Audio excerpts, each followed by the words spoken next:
In the main this week we have been taking generally a comprehensive photographic record of the dam structure, the outflow pipes, the tunnel and the quarry faces here on the south side of the gorge, which relate to the first phase of construction, 1912-1915. All of this will be gone with the new dam, so there won't be anything left for people to see of the old Cotter Dam or the early phases of its construction, so it's important therefore to make an archival record so that we know what it looked like.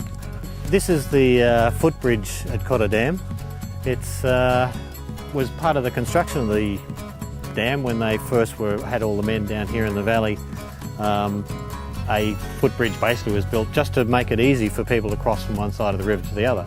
Remembering that, of course, before the dam was built, this was a larger watercourse than it is today. It was just a necessity for the construction camp. When the dam was finished, the footbridge stayed here, and this whole area became open to the public and became a very popular recreation area, and the footbridge remained as an important part of that parkland. And many people in Canberra have sort of come up and swum in the Cotter River here and walked across the bridge, and it figures fairly prominently in most Canberrans' memory. Unfortunately, in 2003, we've had bushfires come right through the valley here and have taken out the footbridge. And what's left here are just the end towers and the cables, and all the decking and all the supporting timber structure has just gone away.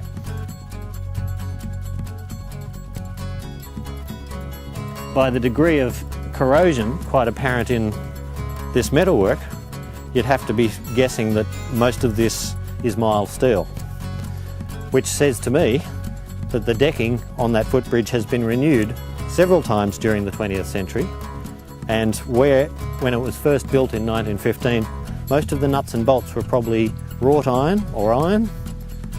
They've been replaced over the years with steel bolts.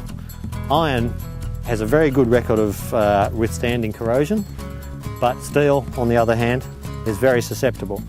So it might seem just like rusty metal, but it tells the story.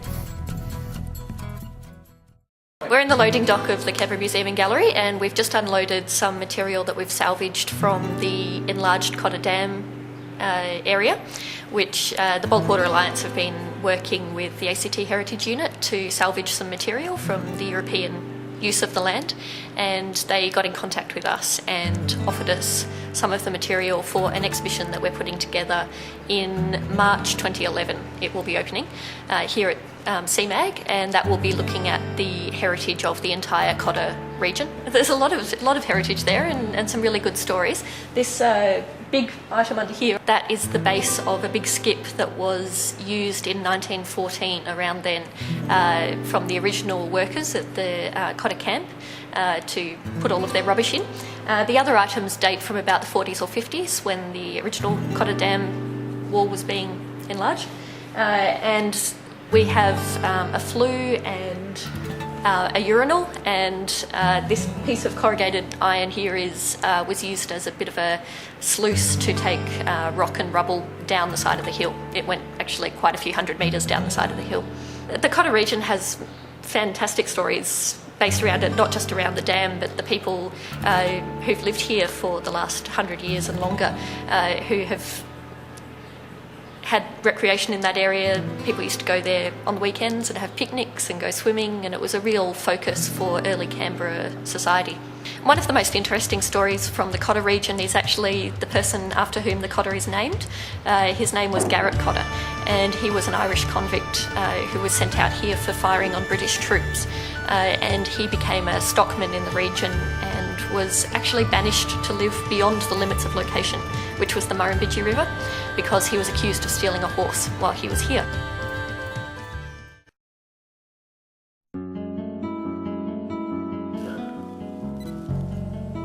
This is the western portal of the tunnel, which was completed in 1915, as you can see on the top there.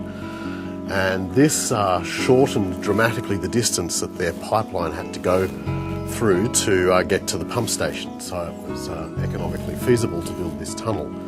And interestingly, there's an enormous amount of graffiti on the inside of the tunnel.